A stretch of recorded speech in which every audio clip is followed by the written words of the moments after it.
Hey Andy, it's that time again. Hey, how are you, Jeanette? Great. I really do count the days in between when you and I talk because there's so much that goes on in 30 days in our community, in business, in real estate for that matter. So I so look forward to catching up with you. Oh, thank you, thank you. Well, yeah, and in these days, yes, a day is a week, right? In terms of what Yes. can happen sometimes, and all the different facets of our lives and how we put ourselves in different situations. And speaking of situations, you and I, unbeknownst to each other, showed up at the Costco seminar yesterday, and that's Costco without a T, the Council Yes, of Senior Citizens Organizations. yes. We went to a Pass the Torch seminar that was held at the Langley Senior Resource Center, and there were so many amazing takeaways. It was such a great day. What did you think of yesterday? Well, yeah, it was a full day. It went from 9 till just about 4 o'clock. They had free lunch. I like that.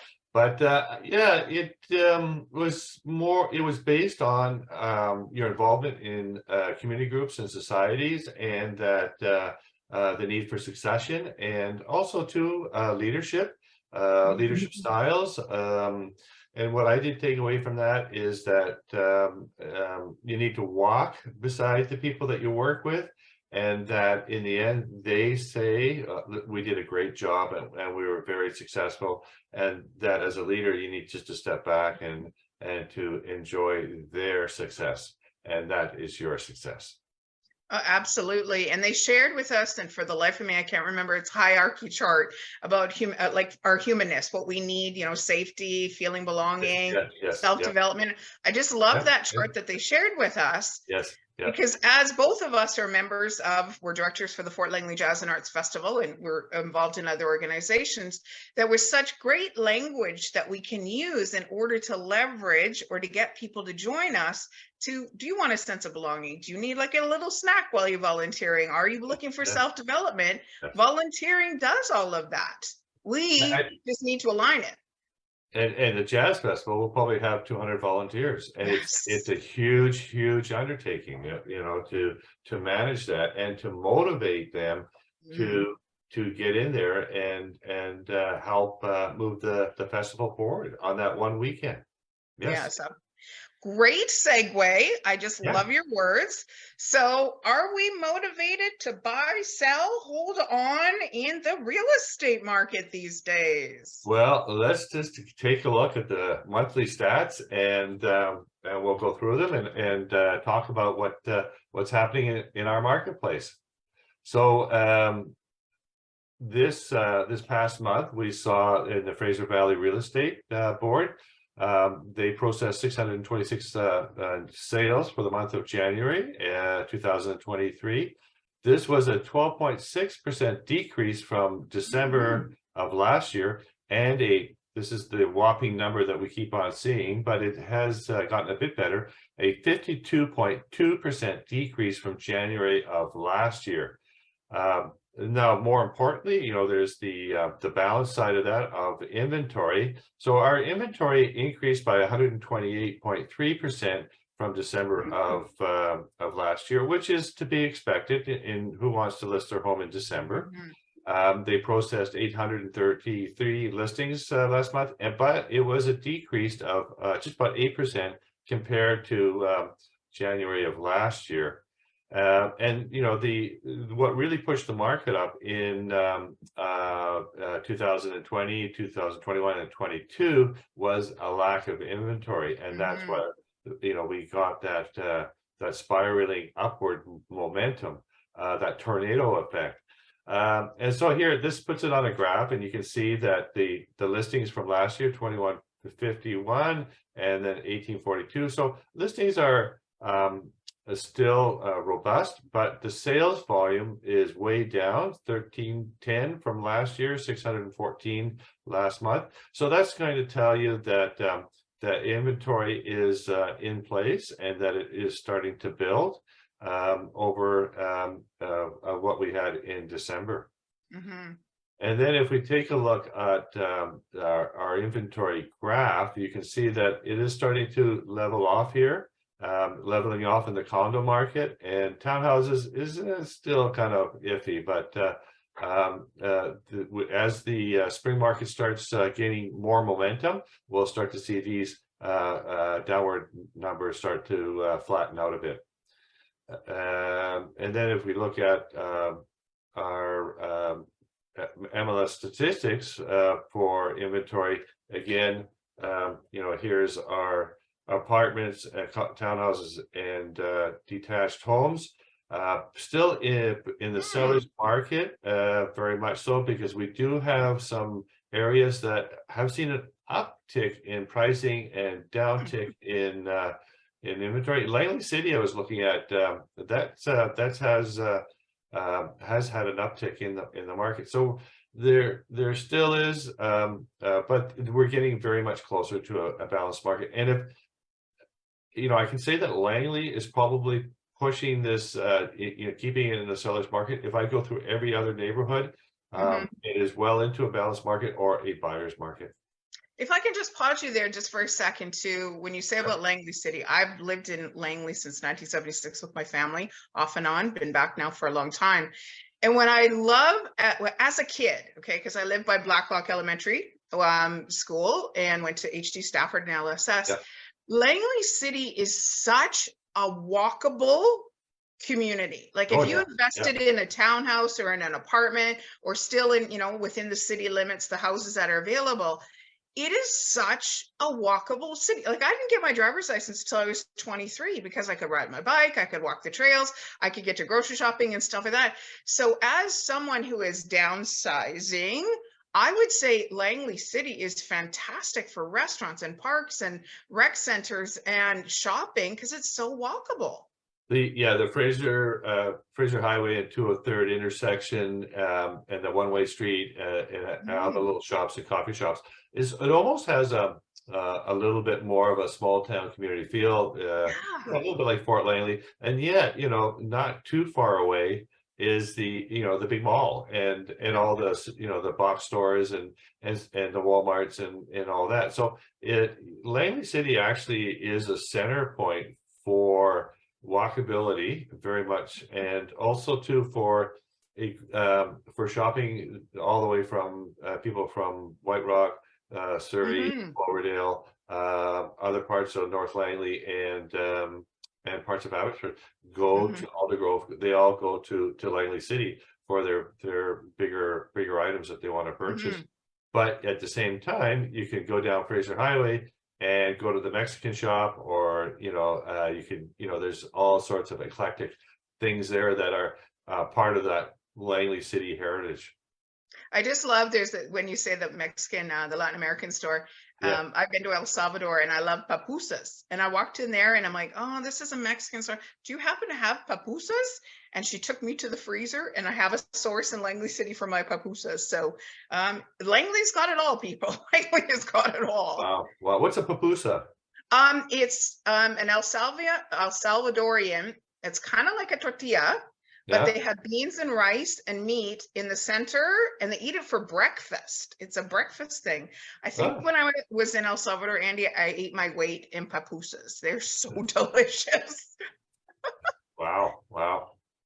Okay, so this MLS statistics, the home price index for Langley. So here, this is the home price index that the Fraser Valley Real Estate Board puts out.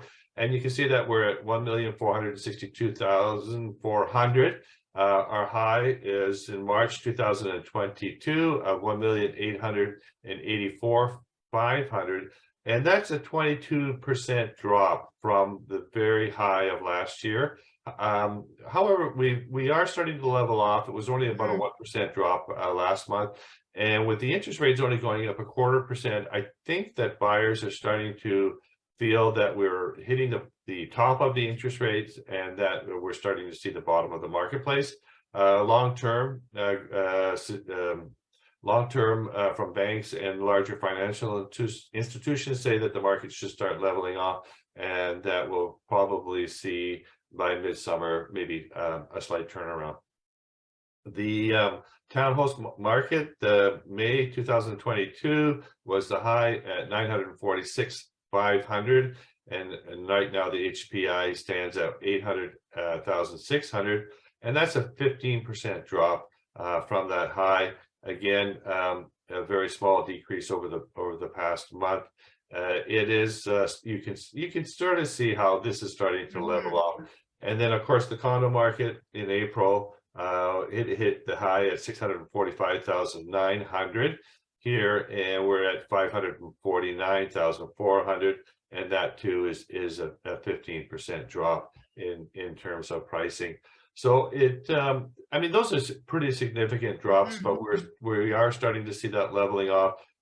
Last summer was the big numbers coming down all the way into October, and now we're starting to see that it'll be bouncing along the bottom. So yeah, the marketplace is getting into a position where if you're thinking about selling, that get yourself ready. Prices are going to be stronger. There's going to be a lot of flexibility in terms of dates and things like that, and that there'll be the volume of sales that, you know, if you're looking to make a change in the Lower Mainland, that product will be available to you if you're moving up or moving down. I have a friend that's in the flooring industry, and what he is seeing is it's now the time to get your house in order. So if you had that, you know, 20, 30, 40,000 kind of set aside to use as, you know, moving up, moving down, he's finding a lot more people are coming back and renovating, you know, changing up the carpets, putting in new flooring. They're busier than ever because people are staying put, is what he's seeing. Yeah. There's a certain amount of that. You know, that says you know, people have moved into their bigger homes in the past few years, and they're starting to do a little bit of renovation. And you know, it's also based on, you know, just a little trepidation in the marketplace, like what's going to happen next. But I think that as we see more and more stability, that we'll see movement again, and the immigration numbers are starting to move up, and that's going to put some pressure, and we're not getting enough inventory built, and that's it. All it comes down to is supply and demand, inventory built. And that's what our marketplace is based on. And you can have all the intervention from governments on taxes and foreign buyers and all that, but it's not going to be effective until we get more inventory. So I see on the screen a little happy Valentine's Day.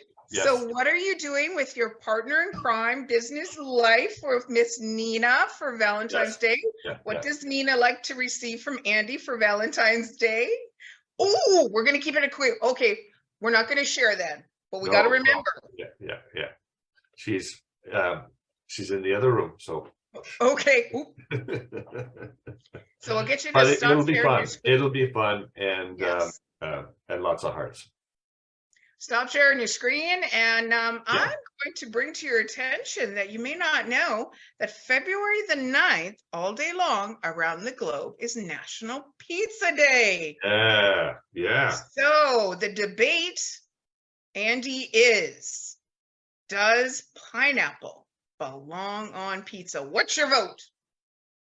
Okay, that's his vote. Pineapple on pizza?